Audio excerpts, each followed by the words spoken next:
తెలంగాణ రాష్ట్రం కూడా గత్యంతరం లేని పరిస్థితిలో ఒప్పుకుంటూ న్యాయపరంగా దీని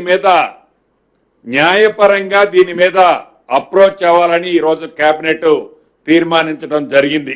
అదేవిధంగా రాష్ట్రంలో ఉన్న స్కూల్స్, జూనియర్ కాలేజీలు అప్ టు 12th వరకు ఎవరైతే విద్యార్థులు ఉన్నారో వీరందరికీ మధ్యాహ్న భోజనం కార్యక్రమం, అల్పాహారము, పాలు ఇవ్వాలి అని కేబినెట్ లో నిర్ణయం తీసుకోవడం జరిగింది.